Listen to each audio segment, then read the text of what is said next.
مقصد نہیں ہے نا، پیسہ تو ایک مقصد حاصل کرنے کا ایک ذریعہ ہے. بالکل صحیح. لیکن آج کل ہمارے جو اسپیشلی نوجوان جو ہے نا، انہوں نے اس کو ہی مقصد بنایا ہے، اور وہ کہتے ہیں کہ ہم کس کس طریقے سے مطلب کہ اس کو ہم کامیاب ہو جائے، اور کامیاب لوگوں کو دیکھتے ہیں کہ ہم. لیکن جو لوگ کامیاب ہیں انہوں نے پوری ایک زندگی پورے ایک اسٹرگل کی ہیں، اور بہت تکالیف برداشت کی ہیں. مطلب کہ جو لوگ پیدل جاتے تھے سائیکلوں پہ، اور اتنا پھر بعد میں وہ اگر آپ دیکھیں پرتعیش گاڑیاں اور جو بنگلوں میں رہ رہے اور اچھی زندگی گزار رہے ہیں، تو ایسا نہیں ہے، اس کے پیچھے ایک بہت بڑی اسٹرگل ہوئی ہے. لیکن آج کے نوجوان کہہ رہے کہ نہیں، ہم مطلب کہ سالوں میں اور راتوں رات ہم کامیاب ہو جائے، تو یہ ان کی سوچ بہت غلط ہے. ایک نوجوان کی تربیت میں والدین کا کیا کردار ہونا چاہیے؟ بالکل والدین کا بھی کردار ہے، اس میں اساتذہ کا بھی ہے، اس میں جو ہمارے مساجد کے علماء ہے، اور گورنمنٹ کا بھی ہے. والدین کو چاہیے کہ اپنے بچوں کو ٹائم دے. آج کل میں دیکھ رہا ہوں کہ والدین اپنے بچوں کو ٹائم نہیں دے رہے، وہ اپنے زندگی میں مادہ پرستی میں اتنا انوالو ہو گئے ہیں کہ ان کے پاس ٹائم نہیں ہوتا ہے بچوں کے ساتھ بیٹھنا. جب شام کو آتے بچے کسی اور جگہ پہ ہوتے، ایک دوسرے کے ساتھ ملاقات ہی نہیں کرنا، ایک دوسرے کے ساتھ کھانا کھاتے اکٹھے ٹیبل پہ، نہ صبح ناشتہ. بچوں کا اپنا ٹائم ہوتا ہے، والدین کا اپنا ٹائم ہوتا ہے. اگر گھر میں ہوتے 6 بندے بیٹھے ہوتے الگ الگ کمرے میں، الگ صوفے پہ بیٹھے ہوتے کرسیوں پر، اور اپنے اپنے موبائل میں لگے رہتے. یہ موبائل کا استعمال جو ہے نا بہت زیادہ ہو گیا ہے. میں موبائل کے اہمیت سے اور ٹیکنالوجی اور کمپیوٹر کے سے میں انکار نہیں کرتا، لیکن ہمارے جو لوگ ہیں اسپیشلی یوتھ، وہ بہت غلط استعمال کر رہے ہیں. اور میں سمجھ رہا ہوں کہ والدین کو چاہیے کہ جو یوتھ ہے، جو بچے ہیں، ان کو اس میں گھر کے لاؤنج میں اس کو computer system they they, leap top they دے، اور ان پہ نظر رکھے کہ وہ کون سے سائٹس دیکھتے ہیں. نہ کہ ان کو موبائل دے دے اور وہ ایک الگ کمرے میں رہ رہے، والدین الگ کمرے میں ہیں، تو پتہ نہیں کہ وہ کیا دیکھ رہے ہیں. تو یہ بہت ضروری ہے. بہت اہم آپ نے یہاں بات کی کہ والدین اگر بچوں کو مکمل طور پہ واچ کریں، بچوں کی تربیت کریں اور بچوں کے ساتھ اپنا وقت اسپینڈ کریں، تو بچے بڑے زبردست انداز میں چیزوں کو سیکھتے بھی ہیں، اور پھر یہی بچے آگے معاشرے کے اندر اچھے انداز میں پرفارم کرتے نظر آتے بھی ہیں. لیکن آج ہمارا المیہ یہ ہے کہ بہت سے بچوں کے ہاتھوں میں جو والدین ہیں وہ موبائل تھما دیتے ہیں بہت ارلی ایجز کے اندر. پھر وہ بچوں کو جو چیز بھی اٹریکٹ کرتی ہے وہ واچ کرتے ہیں. تو یہ تمام تر چیزوں کے حوالے سے بچوں کے ذہنوں کے اوپر کیا اثرات مرتب ہو رہے ہوتے ہیں؟ بالکل دیکھیے، ذہنوں پہ یہی کہ آج کل بچوں میں بہت زیادہ چڑچڑاپن پیدا ہو جاتا ہے، اور وہ جو ہے نا والدین کے ساتھ، بزرگوں کے ساتھ ابھی وہ احترام نہیں ہوا. دیکھیے نوجوانوں کی اولین ذمہ داری جو حصول تعلیم اور پاکیزہ اخلاق ہے. آج کل میں دیکھ رہا ہوں کہ نوجوانوں میں بالکل اخلاقیات ہے ہی نہیں. نہ وہ اپنے والدین کے ساتھ اس طریقے سے پیش آتے. اگر میں آپ کو بتاؤں 30 سال پہلے جو نوجوان اپنے والدین کے ساتھ جس طریقے سے پیش آتے تھے، اپنے اساتذہ کے ساتھ، بزرگوں کے ساتھ، ابھی میں دیکھ رہا ہوں مساجد میں، بازاروں میں، مختلف دفتروں میں، نادرا دفتر چلے جائے، سویگیز دفتر، جہاں پر نوجوان ہوتے اسپتال میں چلے جائے، مطلب کوئی بزرگ کو کوئی اپنی باری بھی نہیں دیتا. اب نوجوانوں میں اخلاقیات کے جو بالکل ایک پستی کی طرف جا رہے ہیں. تو یہ بہت مطلب کہ شدت سے میں محسوس کر رہا ہوں کہ نوجوان بالکل اس طرف نہیں آ رہے. جیسے مطلب کہ ہمارے حضور صلی اللہ علیہ وسلم کے بارے میں اللہ تعالیٰ نے قرآن پاک میں فرمائے وَإِنَّكَ لَعَلَىٰ خُلْقٍ عَظِيمٍ، بے شک آپ کے اخلاق عظیم ہے. مطلب کہ اخلاق کی وجہ سے آپ کسی قوم کی تقدیر بدل جا سکتی ہے. اگر اچھے اخلاق نہ ہو تو آپ کے پاس بہت زیادہ پیسہ ہو تو وہ کامیابی کا راز نہیں ہے. بہت اہم آپ نے بات کی. اور ہم یہ دیکھا کرتے تھے کچھ ہمارے جو اسلاف ہیں وہ سیلف ایڈنٹیفیکیشن کے حوالے سے کوشاں نظر آیا کرتے تھے. اپنے آپ کو پہچاننے کے اندر مکمل طور پہ وہ کوشاں نظر آیا کرتے تھے. سیلف ایڈنٹیفیکیشن کے حوالے سے علامہ اقبال نے جو ایک انداز اپنایا، اور اس حوالے سے جو ان کا ایک پورا کنسیپٹ موجود ہیں فلسفہ خودی کے حوالے سے، یہ تمام تر چیزیں وہ ہوا کرتی تھیں جو نوجوانوں کے اندر ہمیں نظر آیا کرتی تھی. لیکن آج کا نوجوان ان تمام تر چیزوں سے دور ہے، جس کی وجہ سے نوجوان اپنی جو اہمیت ہے اس کو پہچاننے سے قاصر ہے. کیونکہ علامہ اقبال فرماتے ہیں تو راز کن فقا ہے، اپنی آنکھوں پر عیاں ہو جا، خودی کا رازداں ہو جا، خدا کا ترجمہ ہو جا.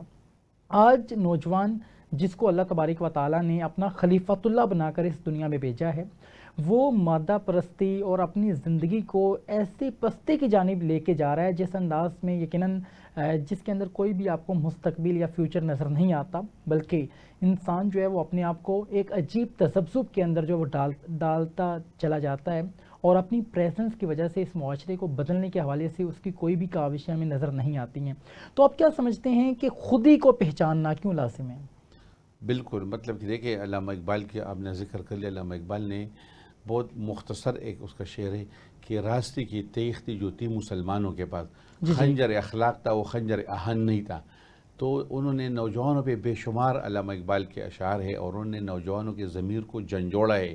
کبھی اے نوجوان مسلم تدبر کیا تو کیا گردو تھا جس کا تو ہے ایک ٹوٹا ہوا ستارہ. تجھے اس قوم نے پالائے آغوش محبت میں کچل ڈالا تھا جس نے پاؤں میں تاج سر دارا. اللہ تعالیٰ بھی قرآن پاک میں نوجوانوں کے بارے میں بہت زیادہ کی اصحاب کہف کے بارے میں کہا ہے کہ نوجوان تھے جنہوں نے قوم کی گری ہوئی حالت پر تشویش کا اظہار کیا. لیکن نوجوانوں کا تازہ اور گرم خون محبت اور پیار کا طلبگار ہے. اگر نوجوانوں کا تازہ خون اچھے طریقے سے استعمال کیا جائے اور ان کو اچھے اور برے کی تمیز سکھا جائے تو یقین کرے آج کے نوجوان جو خون ہے یہ مطلب کہ جو بنجر زمین ہے ان کی محنت شاخ سے زرخیز ہو سکتی ہے. جو نوجوانوں کے جو فیکٹری ہے، جو کارخانے ہیں، نوجوان ذہن کے متقاضی ہیں. مطلب کہ اور اگر نوجوانوں پر تشدد کیا جائے، ان کے عزت نفس کو مجروح کیا جائے، ان کو اس کے ساتھ سختی کی جائے تو یہ ایسے زہر کا روپ دار لیتے جس کا تریاق لقمان حکیم نے بھی ایجاد نہیں کیا ہوگا. اہم بات. فردر میں یہ جاننا چاہوں گا، جدید دور کے جدید تقاضے ہیں، یقیناً ان کو اپنا کر ہی ہم ایک بہترین زندگی کو جنم دے سکتے ہیں. میں جاننا یہ چاہوں گا کہ آج کا نوجوان جب سوشل میڈیا کے اوپر آپ کو ایکٹیو نظر آتا ہے تو یقیناً سوشل میڈیا کے اوپر بہت سی اویئرنیس بھی ہے، بہت سی چیزوں کو سیکھا بھی جا سکتا ہے، اور ہم دیکھیں بہت سے جو پروفیشنلز ہیں، اسپیسیفکلی جو سافٹ ویئر انجینئرز ہیں، ان کی تمام جو ارننگز ہیں وہ سوشل میڈیا پلیٹ فارمز ہی سے ہیں، یا ڈیفرنٹ ایسے پلیٹ فارمز ہیں جو لیپ ٹاپ کے اوپر وہ پرفارم کرتے ہیں ایکٹیویٹیز، اور وہاں سے ان کو ارننگز آتی ہیں. تو اب یہ تمام تر چیزیں ہونے کے باوجود ہم جب سوشل میڈیا سے اوائڈ کرنے کا ان کو کہتے ہیں تو یقیناً اس چیز کو وہ ایکسیپٹ نہیں کر پاتے. تو اب کس انداز میں ایک نوجوان کو اچھے انداز میں چیزوں کو یوٹیلائز کرنے کے حوالے سے گائیڈ کیا جائے؟ بالکل، دیکھیں نوجوانوں کا جو ذہن ہے نا وہ اپنے اس میں یا اپنے جو دوست ہیں ان کی بات زیادہ مانتے ہیں. اپنے والدین کو کہتے ہیں کہ نہیں آپ پرانے زمانے کو. میں ایک ملٹی نیشنل کمپنی میں کام کر رہا ہوں، ہمارے ہاں جرمنی کے اور اٹلی کے مشینیں ہیں، پیکنگ مشینیں، اس کے لیے ادھر سے انجینئر آتے ہیں. یقین کرے اس موبائل سے وہ اتنا فائدہ لیتا ہے، اس مشین کے انسٹالمنٹ، اس مشین میں اگر کوئی ڈیفیکٹ ہے اس کو دور کرنے کے لیے. میں تو نہیں دیکھتا کہ یار وہ ادھر صبح سے شام تک کبھی انہوں نے سوشل میڈیا پہ یا فیس بک پہ یا واٹس ایپ پہ وہ اس چیز کو لے جو ٹیکنیکل چیزوں سے لیتے ہیں. تو ہمارے والدین کو، ہمارے اساتذہ کو، بلکہ میں علماء کی بھی ذکر کروں گا کہ جمعے کے دن وہ نوجوانوں کو ٹارگٹ کرے، اس پہ بات کرے کہ نوجوان اس کو اچھے طریقے سے استعمال کر دے. کہ قرآن پاک کا ترجمہ، قرآن پاک کی تفسیر آپ ایک اس میں لکھ دے کہ مجھے پانی کے بارے میں بے شمار آپ کو قرآن مجید کی آیتیں آ جائیں گی، اس کا ترجمہ آ جائے گا، اس کا تفسیر آ جائے گا، تو بہت فائدے والی چیز ہے. لیکن نوجوانوں کا جو ذہن ہے اس وقت، وہ جو جذبات ہے وہ سمجھتے نہیں ہے. تو والدین کی فرض ہے کہ وہ ان کو سمجھائیں کہ اس کو پازیٹیو استعمال کرے، اس پہ وقت ضائع ہو رہا ہے. ابھی آپ دیکھیں ہمارے بچے کیا کر رہے ہیں، 2 گھنٹے جو نا اس پہ گیمیں کھیلتے ہیں، وہ گراؤنڈ میں نہیں جاتے. اور گراؤنڈ کے بارے میں دیکھیں بزرگوں نے بہت اچھی بات کی کہ جن قوموں کے کھیلوں کے میدان آباد ہوں گے ان کے ہسپتال ویران یا غیر آباد ہوں گے، مریض کم ہوں گے. اور جن قوموں کے کھیلوں کے میدان ویران ہوں گے ان کے اسپتال آباد ہوں گے. تو اگر نوجوان اس پہ 2 گھنٹے بیٹھتے ہیں تو اس پہ 2 گھنٹے گیم پہ کھیلنے میں اس نے کتنا نقصان اس کو دے دیا، اس کے ذہن کو، اس کے دماغ کو، اس کے آنکھوں کو، اس کے بیٹھنے کو. اور اگر وہ 2 گھنٹے کے بجے 1 گھنٹہ بھی گراؤنڈ میں چلا جائے، کوئی یوگا ایکسرسائز نہ کرے، کوئی واک بھی کرے نا، کوئی معمولی سا اور سانس سے لے لے، تازہ ہوا لے، تو کتنا فائدہ ہے. وہ فریش ہوگا اور وہ اگلے اپنے ڈیوٹی پہ یا اپنے ایجوکیشن کے لیے، اپنے پڑھائی کے لیے، اس کا ایک صحت مند دماغ میں، ایک صحت مند جسم میں ایک صحت مند دماغ ہوتا ہے. وہ تب ہوگا جب نوجوان موبائل کو اور اپنے گیم ادھر کو چھوڑ کر گراؤنڈ میں جائیں گے تو اس کو فائدہ ملے گا. بہت اہم بات کی آپ نے. فردر ہم دیکھتے ہیں کہ آج کا نوجوان اسلامی تعلیمات سے دور ہے، اسلام سیکھنے کے حوالے سے اس انداز میں کوشاں نظر نہیں آتا جس انداز میں آج سے 30 سال پہلے کا نوجوان نظر آیا کرتا تھا. کیا کہیں گے اس حوالے سے آپ؟ بالکل، میں دیکھتا ہوں کہ اگر نوجوانوں پہ اپنے والدین زور بھی دے دینا کہ آپ مسجد میں جائیں، نماز پڑھیں، نماز وہ پڑھتے ہیں لیکن بس وہ ایسے ہی بس آگے مسجد میں چلے گئے. جو مسجد میں، جو نمازوں میں جو خشوع خضوع ہے، اسپیشلی میں یہ کہوں گا کہ ہر نوجوان کو چاہیے کہ جو نماز ہے اس کے ترجمہ اس کو کہ میں اللہ سے کیا مانگ رہا ہوں اس کو پتہ ہونا چاہیے، اور اپنے نمازوں میں خشوع خضوع اور ٹائم سے، اور اپنے قرآن پاک کا ترجمہ بہت ضروری ہے کہ قرآن پاک میں پوری زندگی کا 24 گھنٹے گزارنے کا آپ کو تمام طریقے اس میں ہیں. تو اگر ہم قرآن مجید کا ترجمہ، نماز کا ترجمہ اور اپنے نمازوں میں خشوع خضوع، تو دعائیں بھی قبول ہوتی ہیں، اور اپنے اساتذہ کے ساتھ اور اپنے والدین کے ساتھ اچھے اخلاق سے پیش آئیں تو آپ دیکھیں یہ دنیا جو ہے ایک جنت بن جائے گی. بہت اہم بات کی آپ نے کہ اس دنیا کو اگر آپ جنت جیسا دیکھنا چاہتے ہیں تو اس انداز کو اپنائیے جس انداز کو ہمارے اسلاف نے اپنایا تھا. اور ہمارے اسلاف کا جو انداز زندگی ہوا کرتا تھا وہ آنے والی اقوام کے لیے مشعل راہ رہا، اور بہت سی اقوام نے ان کے انداز زندگی کو اپنا کر آج دنیا کے اندر وہ لیڈ کرتی ہیں، وہ اقوام ہمیں نظر آتی ہیں. یہ تمام تر کنٹینٹ ہمارے درمیان موجود ہے، ان کی تمام اقدار ہمارے پاس موجود ہیں، ان کی تمام تعلیمات ہمارے پاس موجود ہیں. ہمیں جوائن کیا ہے ایک عظیم شخصیت، ڈیفرنٹ پلیٹ فارمز پہ آپ کو ہم دیکھتے ہیں بہت مدلل اور جامع انداز میں گفتگو کرتے ہیں، اور نوجوانوں کی تربیت کے حوالے سے آپ بہت سے سیشنز کے اندر ہمیں نظر آتے ہیں جہاں پہ آپ نوجوانوں کی تربیت کرتے نظر آتے ہیں. اور اس وقت انوائرمنٹل چینجز کے حوالے سے ہم دیکھتے ہیں کہ ہمارا جو انوائرمنٹ ہے وہ مسلسل چینج ہوتا چلا جا رہا ہے. ایسی چیزیں ہمارے سامنے آتی ہیں جو آج سے کچھ عرصہ پہلے تک ہمارے سامنے عیان نہیں ہوا کرتی تھی انوائرمنٹ کے حوالے سے، اور یقیناً کہیں نہ کہیں پہ ہم نے انوائرمنٹ کو چینج کرنے کے اندر اپنی بہت سی چیزیں ہم نے پٹ کی ہیں جس کی وجہ سے یہ تمام تر چیزیں ہوتی ہیں. آج ان تمام تر چیزوں کے حوالے سے ہم جاننے کی کوشش کریں گے. آپ کا تعلق ہے شعبہ ماحولیات سے، پنجاب یونیورسٹی میں آپ لیکچرار ہیں اور بڑے زبردست انداز میں اسٹوڈنٹس کو ٹیچ کرتے نظر آتے ہیں. میں انتہائی مشکور ہوں آپ نے ہمیں قیمتی وقت دیا اور پروگرام کا حصہ بنے. بہت بہت شکریہ کبیر صاحب، and thank you very much special T V کہ آپ نے مجھے مدعو کیا اپنے پروگرام پہ. اور آج امید ہے کہ ہم اچھے موضوع پہ بات کریں گے جو کہ بہت اہم موضوع ہے، کلائمیٹ چینج اور انوائرمنٹل سائنس. اور میں کوشش کروں گا کہ میں اپنا نالج شیئر کر سکوں آپ سب کے ساتھ، اور ہم ایک بہتر پاکستان اور اچھے پاکستان کے لیے مل کے کام کر سکیں. بہت شکریہ، آپ تشریف لائے. میں آپ سے جاننا چاہوں گا آپ کیا سمجھتے ہیں کہ ہمارا جو انوائرمنٹ ہے وہ مسلسل چینج ہوتا ہمیں دکھائی دیتا ہے، بنیادی اس کی وجوہات کیا ہیں؟ جی، ماحولیاتی آلودگی کی اگر ہم بات کریں یا موسمیاتی تبدیلیوں کی ہم بات کریں تو سب سے بڑا اس میں جو رول ہے وہ ہے ہمارا جو انوائرمنٹ پہ امپیکٹ ہے وہ بہت امپورٹنٹ چیز ہے ہمارا بیہیویئر. ہمارا جو بیہیویئر ہے، جس طرح سے ہم آلودگی پھیلاتے ہیں، جس طرح سے ہم نے تیل، گیس اور کوئلے کا بے دریغ استعمال کیا ہے، جس طرح سے ہم نے درخت کاٹے ہیں بے دریغ، جس طرح سے ہم نے ڈیولپمنٹ کی ہے، تو یہ سب چیزیں جو ہیں یہ ماحول کو بھی آلودہ کرتی ہیں اور ساتھ ساتھ یہ موسمیاتی تبدیلیوں کے بھی باعث بنتی ہیں. تو ہمارا جو ہیومن امپیکٹ ہے، سائنس کی لفظ میں ہم کہتے ہیں اینتھروپوجینک ایکٹیویٹیز، یعنی انسانی ایکٹیویٹیز، اس میں انسان کی ڈیولپمنٹ ہے، اس میں انسان کی پروگریس ہے. یہ سب چیزیں وہ ہیں جو آپ کے ماحول کو ڈیمیج کرتی ہیں، اور جب ماحول آپ کا ڈیمیج ہوتا ہے، آلودہ ہوتا ہے، آٹومیٹیکلی اس کے ساتھ پھر آپ کا موسمیاتی تبدیلیاں بھی ہوتی ہیں، اور موسمیاتی تبدیلیاں جب ہوتی ہیں تو اس کے اثرات بھی ہمارے پہ پڑتے ہیں. تو ہم آج دیکھتے ہیں کہ کہیں پہ بارشیں ہو رہی ہیں، کہیں پہ خشک سالی ہے، کہیں پہ بہت زیادہ جو ہے وہ فلڈز آتے ہیں، کہیں پہ آپ کو جو ہے وہ ہیٹ ویو کا پرابلم آتا ہے آپ کے پاس. تو یہ سارے موسمیاتی تبدیلیاں ہمارے اپنے جو آپ سمجھ لیں ایکٹیویٹیز ہیں ان کی وجہ سے سب کچھ ہو رہا ہے. بہت اہم بات کی یہاں پہ آپ نے. ہمارے درمیان پیر عبد الناصر صاحب بھی موجود ہیں. میں آپ سے ہی جاننا چاہوں گا، ہم دیکھتے ہیں کہ بہت سی ملٹی نیشنل کمپنیز ہیں، بہت سی مینوفیکچرنگ ہو رہی ہوتی ہے، تو کون سی ایسی چیزیں ہوتی ہیں جو جب مینوفیکچرنگ کے اندر اگر ہم ان چیزوں کو یوٹیلائز نہ کریں تو انوائرمنٹل چینجز کے اندر ہم ایک اچھا رول پلے کر سکتے ہیں؟ دیکھیں جی، اس میں ایک تو پانی ہے، جو انڈسٹری سے جو پانی نکلتا ہے، ویسٹ واٹر جو نکلتا ہے، اس میں جو کیمیکل ہوتا ہے، مطلب کہ جو بڑی کمپنی ہے، ملٹی نیشنل کمپنی ہے، وہ تو اس کا خیال رکھتے ہیں کہ اس کو جمع کرتے ہیں لیب میں یا کسی اور جگہ میں، اور اس کا ڈرینیج کا ایک سسٹم بناتے ہیں، جو اور جو کیمیکل ہے یا اس کا جو ڈسٹ کلیکٹر سسٹم لگایا گیا ہے. لیکن جو چھوٹی کمپنی ہے کوئی خیال نہیں رکھ رہا، نہ گورنمنٹ کی طرف سے کوئی چیک ہے، نہ کوئی پوچھنے والا ہے، تو اس کا اثرات جو ہے نا ماحول پہ بہت زیادہ پڑ رہا ہے. اس کی وجہ سے کافی نقصان ہو رہے ہیں. فیکٹریوں میں جو لوگ اندر کام کر رہے ہیں ان کے ڈسٹ کی وجہ سے ان کو کافی بیماریاں پیدا ہو جاتی ہے، یا جو وہ پانی چلا جاتا ہے تو اس میں ہمارے پینے والے پانی کا ابھی دیکھیں آپ کتنے لوگوں کو جو بیماریوں میں جو تعداد زیادہ بڑھ رہی. زیادہ تر جو پانی جو ہے نا یہ ہمارے لیے ایک زندہ رہنے کے لیے بھی بہت ضروری ہے، لیکن یہ ہمیں جو نقصان پہنچا ہے اس پانی کی وجہ سے بھی مل رہا ہے، جو مطلب کیمیکل والا جو پانی جو اس میں استعمال ہو رہا ہے ہمارے پینے والے پانی کے ساتھ. بہت اہم بات کی آپ نے. پروفیسر صاحب، میں آپ سے جاننا چاہوں گا کہ اگر ہم بات کریں انوائرمنٹل چینجز کے حوالے سے، اگر ہم لاہور کی بات کریں تو لاہور میں ایجوکیشن بہت زیادہ ہے، یہاں پہ لوگ ایجوکیٹڈ بھی ہیں اور تمام تر چیزوں کی اویئرنیس بھی رکھتے ہیں. اس کے باوجود بھی دنیا کی جو سب سے بڑی پولوٹڈ سٹیز ہیں ان میں لاہور کا جو نمبر ہے وہ ہمیشہ کبھی پہلا ہوتا ہے کبھی دوسرا ہوتا ہے. وجوہات کیا ہیں؟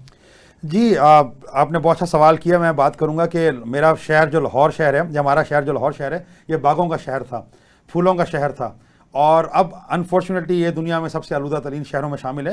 اور اس میں سب سے بڑی جو چیز ہے وہ ہماری بہت زیادہ آبادی میں اضافہ ہونا، لاہور کی آبادی میں، اور اس کے ساتھ ساتھ آبادی کے اضافے کے ساتھ ساتھ لاہور میں بے دریغ اور بے ہنجم ٹریفک کا اضافہ ہونا. سو دو چیزیں بہت میٹر کرتی ہیں. ایک تو ہماری پاپولیشن، ہماری جو آبادی بڑھی ہے، دوسرا ساتھ ساتھ جو ہماری ٹریفک بڑھ گئی ہے. ان دونوں چیزوں کی وجہ سے جو ہمارے پاس لاہور کا جو انوائرمنٹ ہے وہ بہت پولوٹیڈ ہو گیا ہے. اب آپ لاہور کی ہوا کو دیکھ لیں، لاہور کے پانی کو دیکھ لیں. لاہور میں پانی 70 فٹ پہ ملتا تھا، آج آپ کو لاہور پہ پانی 600 فٹ پہ جانا پڑتا ہے، کرنا پڑتا ہے ویل آپ کو. تو آپ دیکھ لیں کتنا زیادہ آپ کا پانی کا انٹیک ہے، کتنا زیادہ آپ نے برڈن کریٹ کر دیا ہے. باغوں کا شہر تھا، آپ نے ہر جگہ پہ بلڈنگز بنا دیں، کنکریٹ کی بلڈنگز بنا دیں، سڑکیں بنا دیں، برجز بن گئے. وہ کہتے ہیں اب تو فلائی اوورس کا شہر بن گیا لاہور انفارچونیٹلی. تو یہ سب چیزیں آپ نے درخت کاٹ دیے. لاہور کا جو گرین بیلٹ تھی وہ بہت زبردست تھی. اب تو بہت کم سڑکیں لاہور میں ایسی ہیں جو بڑی کم جن پہ ہریالی رہ گئی ہے. باقی تو آپ دیکھیں ہر جگہ پہ ڈیولپمنٹ کی وجہ سے آپ کو درخت ہی نظر نہیں آتی سڑکوں کے اوپر. سو یہ بہت میٹر کرتا ہے، جس کی وجہ سے آپ نے لاہور کو کنکریٹ میں جو بدل دیا، شہر بنا دیا، جس کی وجہ سے وہ جو ایک نیچرل سسٹم تھا، جو پلانٹس تھے، آپ کے جو پودے تھے، وہ جو ہوا کو صاف کرتے تھے، وہ اب سسٹم نہیں رہا. اور جس کی وجہ سے اب آپ کے پاس لاہور جو ہے وہ دنیا میں شہر فہرست آلودگی میں. تو یہ ہم سب کا اس میں جو ہے وہ رول ہے. اور اگر ہم نے اس کا حل ڈھونڈنا ہے تو وہ بھی ہم سب کو مل کے کام کرنا پڑے گا. ہم سب کو مل کے پودے لگانے پڑیں گے، ہم سب کو مل کے صفائی کا خیال رکھنا پڑے گا، ہم سب کو مل کے اپنے لاہور کو بچانا ہے. تو ہم سب کو مل کے کام کرنا ہوگا. بہت اہم بات کی آپ نے. بہت لاہور کا ہر باسی یہ چاہتا ہے کہ اس کے اندر میں کنٹریبیوٹ کر سکوں اور لاہور دوبارہ سے پھولوں کا شہر بن سکے. تو کون سی احتیاطی تدابیر ہیں جو ایک انڈیویجول کو اپنانی چاہیے؟ دیکھیں، اس میں ایک بہت امپورٹنٹ بات کروں گا کہ لاہور میں اس وقت ہمارے پاس 2 پبلک ٹرانسپورٹ سسٹم چل رہے ہیں. ایک میٹرو بس ہے، دوسرا اورنج لائن ہے. بالکل، بہت اور ہمیں ان کو استعمال کرنا چاہیے. میں بار بار کہوں گا ان کو استعمال کرنا چاہیے. میں مثال دے دیتا ہوں. اس پہ ڈبیٹ ایک سائڈ پہ کر لیں کہ یہ بننے چاہیے تھے نہیں بننے چاہیے تھے، یہ ایک اور ڈبیٹ ہے. اس وقت اہم چیز ہے یہ بن چکے ہیں اور ہمارے لیے ہیں. حکمرانوں نے اپنے لیے نہیں بنایا، انہوں نے ہمارے لیے بنایا. یہ عام پبلک کے لیے. یہ ایک سفر ہے آپ کے مثال کے طور پر 10 کلومیٹر. 10 کلومیٹر میں آپ نے اگر موو کرنا ہے، 10 کلومیٹر میں اگر 100 لوگ جاتے ہیں 100 بائکس پہ، تو 100 بائکس کا دھواں ہوگا. 10 کلومیٹر میں 100 لوگ جاتے ہیں، ڈیلی ٹریول کرتے ہیں پوائنٹ اے سے پوائنٹ بی، تو 100 بائکس پہ 200 بائکس کا دھواں ہوگا. اگر یہاں پہ میٹرو ٹرین چل رہی ہے تو آٹومیٹیکلی ایک ٹرین چل رہے گی اور وہ 100 بائکس کے لوگ اس ٹرین میں بیٹھ جائیں گے تو ایک ٹرین کا دھواں ہوگا. سو آپ دیکھیں کہ آپ نے 100 بائکس کم کر کے دی. اب کہنا یہ چاہ رہا ہوں، یہاں میری سب سے گزارش ہوگی اسٹوڈنٹ سے، ہمارے ینگ لوگ پروفیشنلس کے ساتھ جو جاب کرتے ہیں، پلیز کوشش کریں آپ کے روٹ پہ اگر میٹرو ٹرین ہے تو میٹرو پہ جائیں. آپ کے اس پہ اورنج میٹرو بس ہے تو میٹرو بس پہ جائیں. اگر آپ کے روٹ میں اورنج لائن آتی ہے تو اورنج لائن پہ جائیں. کیونکہ اگر ہم نہیں استعمال کریں گے تو ہم پولوشن کاز کر رہے ہیں. لاہور میں اس وقت 3 چیزیں جو بہت زیادہ پولوشن کر رہی ہیں، اس میں سب سے پہلے نمبر پہ آپ کے چنچی، آپ کے رکشے اور آپ کے بائکس ہیں. یہ تینوں بہت زیادہ کر رہے ہیں. اور اس لیے ان تینوں کا ہمیں کم کرنا ہوگا تو ہمیں پبلک ٹرانسپورٹ کو یوز کرنا ہوگا. جہاں پہ ہمارے پاس اسپیڈو چلتی ہے اسپیڈو یوز کریں، جہاں اورنج لائن چلتی ہے اورنج لائن چلیں، جہاں میٹرو بس چلتی ہے میٹرو بس چلیں. جو پبلک ٹرانسپورٹ سسٹم ہے کیونکہ دنیا میں ایسا ہوتا ہے، آبادی جب بڑھتی ہے، بڑے شہر بڑھتے ہیں تو لوگ بڑھتے ہیں، لیکن اس کا حل نکالا جاتا ہے. ہمارے یہاں انفارچونیٹلی، میں چونکہ یونیورسٹی سے تعلق رکھتا ہوں، میرے بہت سے اسٹوڈنٹس استعمال بھی کرتے ہیں، لیکن میں نے کئی دفعہ ایسا بھی سنا ہے اسٹوڈنٹس کو بات سنتے ہوئے کہ یہ فلانی گورنمنٹ نے بنائی ہے، یہ اس گورنمنٹ نے بنائی ہے، ہم استعمال نہیں کریں گے. تو مجھے بڑی افسوس ہوتا ہے کہ مطلب آپ جو بھی اختلاف ہے، سیاسی اختلاف اپنی جگہ پہ رکھیں، لیکن جو ایک گورنمنٹ کی چیز ہے پبلک ٹرانسپورٹ ہے اس کو استعمال کرنا چاہیے، ان فیسلٹیز کو یوز کرنا چاہیے. کیونکہ یہ ہم اگر استعمال کریں گے تو ہم ماحول دوست رویہ اپنائیں گے، اور اگر ہم استعمال نہیں کر رہے تو ہم انفارچونیٹلی ماحول دوست رویہ نہیں اپنا رہے بلکہ ماحول دشمن رویہ اپنا رہے ہیں.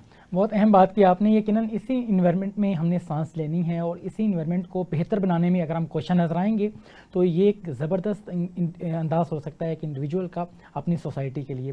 میں مزید پیر صاحب آپ سے جاننا چاہوں گا کہ بہت سے لوگ اس چیز کو برا سمجھتے ہیں، پبلک ٹرانسپورٹ کو یوز کرنا. وہ سمجھتے ہیں کہ شاید ہمارا کیلیبر ہے وہ اس لیول کا نہیں ہے کہ ہم اس طرح کی چیزیں یوز کریں. جو یہ مینٹلٹی پائی جاتی ہے اس کے بارے میں کیا کہیں گے آپ؟ بالکل جی، ہمارے لوگوں کے یہ بہت زیادہ ذہن اور ہم اس طرح کے ایک ماحول میں ہو رہے. ابھی میں یقین کرے خود اتنی آسانی سے ہم اپنے گھر سے نکلتے ہیں اور ہم ادھر علی ٹاؤن پہ اپنی گاڑی ادھر کھڑی کر لیتے اور ہم اس میں بیٹھ جاتے اورنج ٹرین میں، ہم انارکلی جاتے. ہم جو مطلب کہ لاہور کا جو آخری اسٹاپ ہے کیا نام ہے اس کا، ہم ادھر بھی گئے ہیں.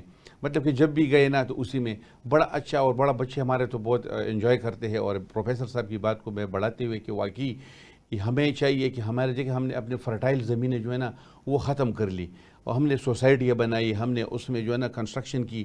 ہمارا جو نوجوان نسل ہے نا ابھی ان کو کون بتائے گا, والدین کو چاہیے. ہاں ادھر پروفیسر صاحب آ گئے, اس طرح پروفیسر صاحبان سے بھی درخواست کروں گا کہ وہ بھی اس ٹاپک پہ بات کریں, کیونکہ ہم خود آگے نہیں بڑھیں گے. اللہ تعالیٰ قرآن پاک میں خود فرماتا ہے ان اللہ لا یغیر ما بقوم حتی یغیر ما بانفسہم. اللہ تعالیٰ ایک قوم کی حالت کو اس وقت تک تبدیل نہیں کرتا جب تک وہ خود اس کے تبدیلی کے لیے محنت اور کوشش نہ کرے. ہم نے اس ملک کو, اس لاہور کو, اس پاکستان کو پھولوں کا شہر دوبارہ بنانے وہ تب ہوگا کہ ہر انڈیویجول اپنے سطح پہ, اپنے گھر میں, اپنے گھر کے سامنے, اپنے گلی میں صفائی کا خیال رکھے گا اور ہر سال کم از کم ایک پودا لگائے گا تو تب یہ ہوگا. ورنہ پھر کیا ہوتا ہے, دیکھیں جی یہ 3 گیسیں ہیں, CO2 ہے اور CH4 ہے اور N2 ہے, مطلب کہ میتین ہے, کاربن ڈائی آکسائڈ ہے اور یہ جو نائٹرس آکسائڈ ہے. یہ جب فضا میں جمع ہو جاتے ہیں تو اس کو اوپر چلا جاتے ہیں تو اس کو روکتا ہے, جو ادھر سے سورج کو اس کے رکھتے ہیں اور اس سے پھر ہیٹ پیدا ہو جاتا ہے. اس سے یہ مسائل پیدا ہو جاتے ہیں. ہم نے درختوں کی کٹائی کو روکنا ہے, جنگلات کا تحفظ کرنا ہے اور ہم نے مزید پودے لگانے ہیں.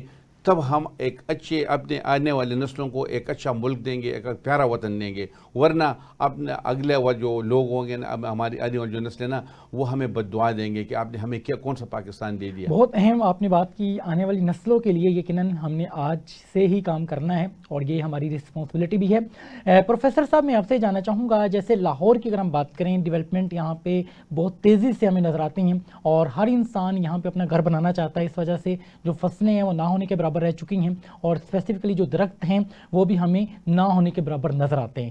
دوبارہ سے اس معاشرے کو, دوبارہ سے اس لوکیلٹی کو کس انداز میں درختوں کا شہر بنایا جا سکتا ہے؟ بہت اچھا سوال کیا کبیر بھائی آپ نے. میں ایڈ کروں بالکل جو سر نے بات کی کہ ایک تو بڑا مسئلہ ہے کہ میں خود ایز اے پروفیسر میں نے کئی دفعہ استعمال کی اورنج لائن, اور میں اس لیے بچوں کو کہتا ہوں کہ ہمیں جو لوگ ہیں جو مثال کے طور پہ کسی عہدے پہ فائز ہیں کہ آپ لوگ یوز کریں, کیونکہ ہمارے لوگ جب جاتے ہیں دبئی میں, ہمارے لوگ جب جاتے ہیں UK میں, ہمارے لوگ جب جاتے ہیں USA میں, وہاں یوز کرتے ہیں میٹرو, وہاں پر ٹرین یوز کرتے ہیں, وہاں سب وے یوز کرتے ہیں. ہمارے یہاں ملک میں لوگوں کو پتہ نہیں کیا یہ بات ہے, شرمندگی آتی ہے کہ نہیں استعمال کرتے.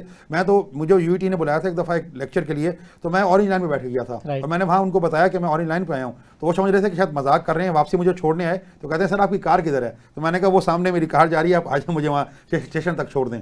تو مطلب کہنا چاہ رہا ہوں کہ ہمیں خود be the change you want to see in the world. اچھا آپ نے جو بات کی کہ آپ لاہور شہر کو دوبارہ سے ہم کیسے بنا سکتے ہیں, دیکھیں اسلام بڑی خوبصورت ہمیں جو ہے نا وہ ایک میسیج دیتا ہے, وہ کہتا ہے نئے شہر آباد کریں. جی جب آپ کا شہر پھیل جائے, شہر بہت بڑا ہو جائے, تو چھوٹے چھوٹے نئے شہر آباد کریں. اب لاہور جو ہے وہ بہت پھیل گیا ہے, ہمیں کوشش کرنی چاہیے کہ ہمیں جو اور چھوٹے شہر ہیں ان کو ڈیولپ کرنا چاہیے. انفارچونیٹلی یہ بھی فوکس ہمارا یہ رہا ہے کہ ہم نے پنجاب کا جو ہے وہ لاہور ہی کو دل بنا لیا. ہم نے ٹھیک ہے سارا فوکس فولو پہ کر دیا. یہ بات بالکل صحیح کہ لاہور بڑا شہر تھا, اس کو ڈیولپمنٹ کرنی چاہیے تھی, بٹ ہمیں اگر ہم ساتھ ساتھ اور شہر ڈیولپ کرتے, ان کے اندر انفراسٹرکچر ڈیولپ کرتے, تو شاید اتنے زیادہ لوگ لاہور میں نہ آتے.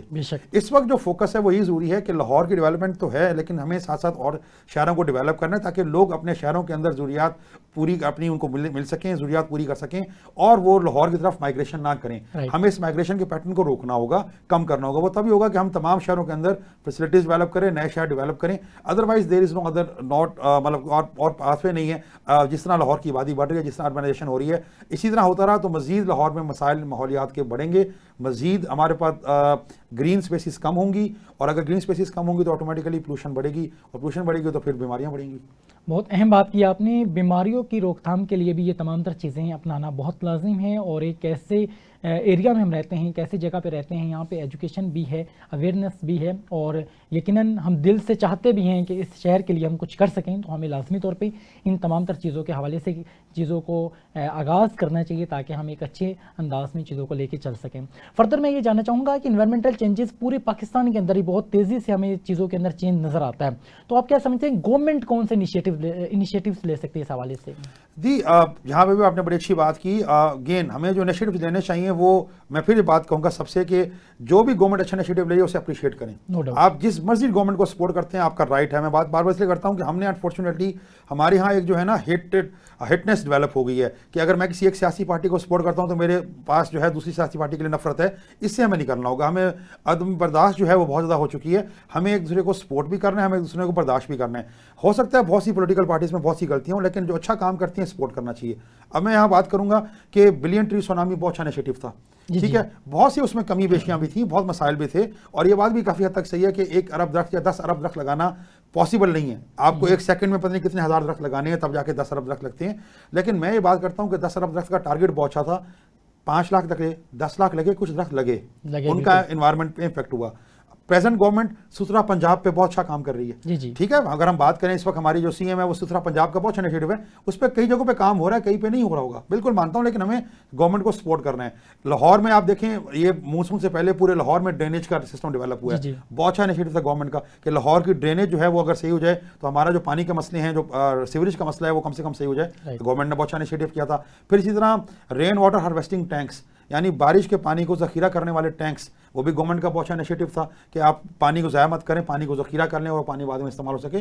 سو government is doing government role play کر رہی ہے. ابھی موجودہ گورنمنٹ کا ایک بہت اچھا انیشیٹو ہے گرین کریڈٹس کا, کہ آپ ماحول دوست رویہ اپنائیں, اور آپ جو ہے وہ ماحول دوست رویہ اپنائیں گے تو اس پہ گورنمنٹ آپ کو انعامی رقم بھی دے رہی ہے. بالکل ایسے ہی پلاسٹک جو ہے پلاسٹک اسپیشلی پلاسٹک پولوشن کو کم کرنے کے نتیجے میں وہ پلاسٹک بوٹلز بھی آپ نے دیکھا ہے, ریورس وینڈنگ مشین ہے وہ ڈیولپ ہو رہی ہیں. وہ ہمارے ہی پنجاب یونیورسٹی کے ایک جو ہے طالب علم ہے, انہوں نے وہ کمپنی بنائی ہے, اور ان کی کمپنی نے جو ہے وہ چائنا سے لائسنس لیا اور وہ کام کر رہی ہے. تو مطلب دیکھیں نا, ہمارا پنجاب یونیورسٹی میں ہم کوشش کرتے ہیں اسٹوڈنٹس کو پروموٹ کرتے ہیں کہ وہ ماحول دوست رویہ اپنائیں اور ٹیکنالوجیز کو لے کر آئیں. تو انہوں نے وہاں سے وہ ڈیولپ کیا, اور وہ چائنا کے ساتھ کمپنی چائنا سے لائسنس لے کے وہ اب انہوں نے گورنمنٹ کے ساتھ لائسنس کر لیا, اور ریورس وینڈنگ مشین ہے جس پہ آپ پلاسٹک کی بوٹلز دیں گے اور آپ کو پوائنٹس ملیں گے, اور اس کے بعد گورنمنٹ جو ہے آپ کو فنڈ کرے گی. تو یہ بھی بڑی اچھا انیشیٹو ہے. میں یہ بتا رہا ہوں کہ جو اچھے اسٹیپس ہیں گورنمنٹ کے, ہمیں اپریشیٹ کرنا چاہیے.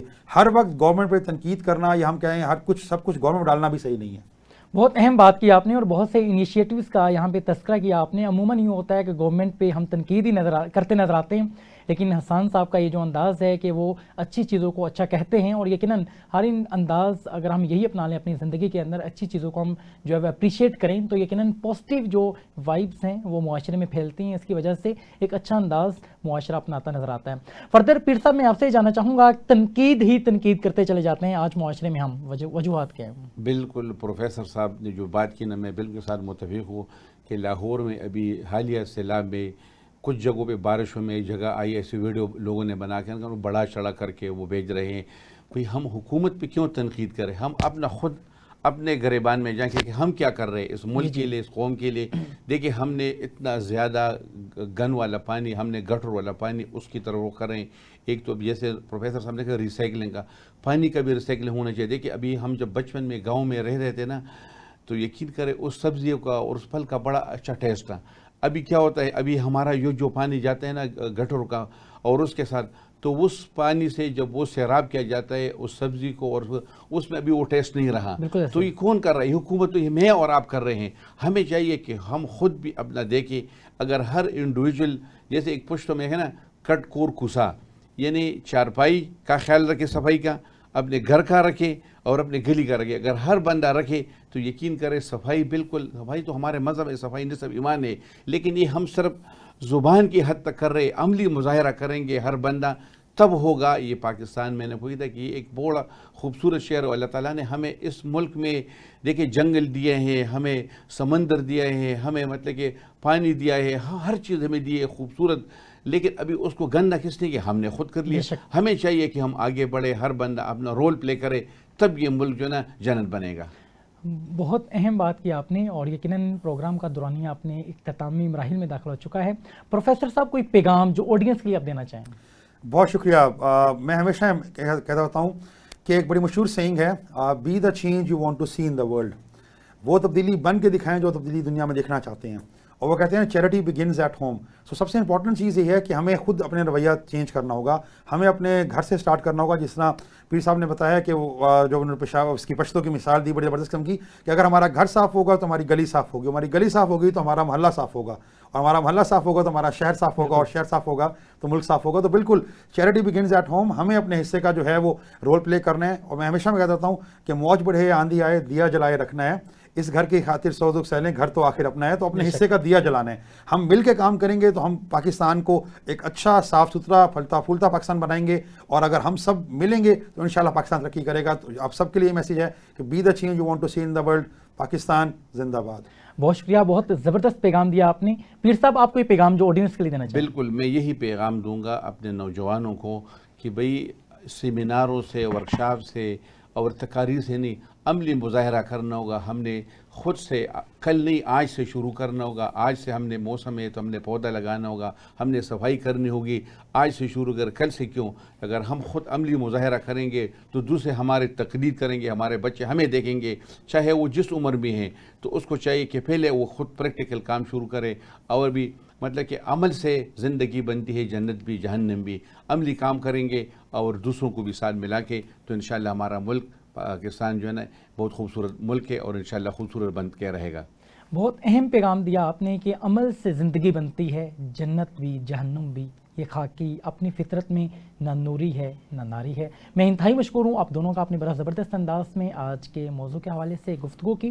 اسی انداز کے پروگرامز لے کر آپ کی خدمت میں حاضر ہوتے رہیں گے. اپنے میزبان کبیر حیات کو اجازت دیجیے. اگلے پروگرام میں ایک نئے مہمان کے ساتھ ایک منفرد موضوع لیے آپ کی خدمت میں حاضر ہوں گے. جب تک کے لیے خدا حافظ.